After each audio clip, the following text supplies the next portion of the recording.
ज़्यादा विशेष ध्यान दे, बिहार को विशेष राज्य का दर्जा दे और बिहार में आप लोग लिख लीजिए कि 25 सीट से कम इंडिया गठबंधन नहीं आने जा रहा। हम लोग और हम चाहेंगे कि देश भर में जाति आधारित गणना जो है वो कराई जाए। बिहार और आंध्र प्रदेश मांग रहे विशेष राज्य का दर्जा, जाने मिलने पर इन राज्यों को क्या होगा फायदा। नमस्कार, मैं हूं टिया चौहान और आप देख रहे हैं Bharat prime 18 news. PM Modi की तीसरी सरकार बनने से पहले ही बिहार ने विशेष राज्य का दर्जा देने की मांग करना शुरू कर दिया है। वहीं आंध्र प्रदेश भी कतार में लगा हुआ है। ऐसे में आइए समझते हैं कि विशेष राज्य का दर्जा मिलने पर क्या फायदा होता है। देश में तीसरी बार एनडीए की सरकार बनी है, पर बीजेपी के लिए इस बार की राह इतनी आसान नहीं होने वाली। चूंकि बीजेपी इस बार बहुमत के लिए टीडीपी और जेडीयू जैसी पार्टियों के समर्थन के सहारे टिकी होगी। ऐसे में सरकार बनने के पहले से ही लग रहा है कि सहयोगी दल समर्थन की कीमत बीजेपी से जबरदस्त तरीके से वसूलने की कोशिश में है और इसकी अभी से तस्वीर साफ दिखने लगी है। प्रधानमंत्री नरेंद्र मोदी के तीसरी बार शपथ लेने से पहले ही जेडीयू ने अपनी डिमांड सामने रखती है। सीएम नीतीश कुमार के बेहद करीबी और राज्य के मंत्री विजय चौधरी ने बिहार को विशेष राज्य का दर्जा दिए जाने की मांग कर दी है। क्या बोले बिहार के मंत्री?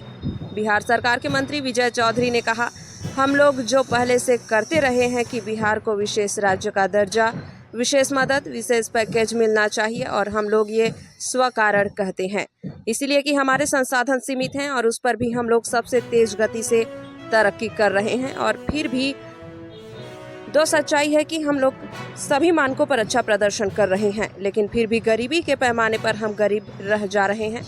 मतलब ये अपने आप में साबित करता है कि बिहार को जब इतना सुशासित प्रदेश है, पर वैसे प्रदेश को विशेष मदद मिलनी चाहिए। नीतीश ने पहली बार सीएम बनते ही की थी मांग। इनके साथ ही गोपालगंज से जेडीयू सांसद गोपाल कुमार सुमन और जदयू के सीनियर लीडर केसी त्यागी ने भी इस पर मुहर लगा दी है। उन्होंने कहा कि बिहार को विशेष दर्जा देने की मांग पहले से है और अब भी वो मांग रहेगा। केसी त्यागी ने भी बिहार को स्पेशल स्टेट में शामिल करने की बात कही है। वैसे बता दें कि बिहार को विशेष राज्य का दर्जा जेडीयू की कोई नई मांग नहीं है। नीतीश लंबे समय से पीएम मोदी के सामने ये मुद्दा उठाते रहे हैं, लेकिन बदलते हालात में उनकी मांग काफी अहम हो गई है। वैसे बता दें कि सीएम नीतीश कुमार ने सबसे पहले इस मुद्दे को तब उठाया था जब वह 2005 में पहली बार बिहार के मुख्यमंत्री के रूप में शपथ लिए थे। चंद्रबाबू नायडू की भी यही मांग। वहीं टीडीपी प्रमुख चंद्रबाबू नायडू की भी लंबे समय से आंध्र प्रदेश के लिए यही मांग है। उन्हें भी अपने राज्य के लिए विशेष दर्जा चाहिए। चंद्रबाबू नायडू भी विशेष राज्य के दर्जे के लिए काफी समय से अभियान चला रहे हैं। जब साल 2014 में आंध्र प्रदेश का बंटवारा हुआ और तेलंगाना अलग राज्य बना, तो आंध्र के स्वराज राजस्व के एक बड़े हिस्से का नुकसान हुआ।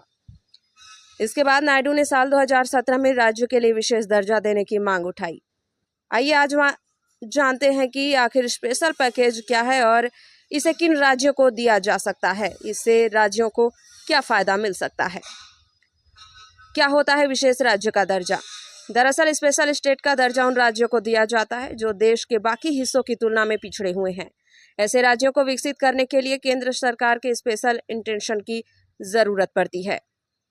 विशेष राज्य का दर्जा मिलने के बाद से प्रदेश सरकार को कई तरह की छूट और अनुदान मिलने लगते हैं। साथ ही उन्हें विशेष राज्य का दर्जा देकर केंद्र की ओर से विशेष पैकेज, टैक्स में छूट जैसी राहत मिलती है, ताकि उन राज्यों में रोजगार विकास, कारोबार का विकास हो सके।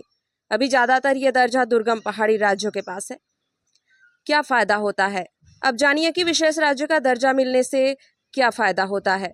राज्य में चलने वाली केंद्रीय योजनाओं में केंद्र सरकार की हिस्सेदारी बढ़ जाती है। केंद्र सरकार से वित्तीय मदद मिलती है। राज्य के उद्योगों को टैक्स में रियायत मिलने लगती है। वहीं एक्साइज, कस्टम ड्यूटीज में बड़ी राहत मिलती है। केंद्र सरकार की ओर से मिलने वाले फंड में 90% अनुदान का होता है, जबकि सिर्फ 10% कर्ज होता है, जिस पर राज्यों को ब्याज तक नहीं देना पड़ता है। विशेष राज्य का दर्जा कैसे मिलेगा? अगर बिहार और आंध्र प्रदेश की विशेष राज्य के दर्जे की मांग मानी जाती है, तो उसका रास्ता क्या हो सकता है, ये भी जान लीजिए। सरकार के गठन के बाद जुलाई में बजट आएगा। ऐसे में वित्त मंत्रालय एक विशेष पैकेज तैयार कर सकता है,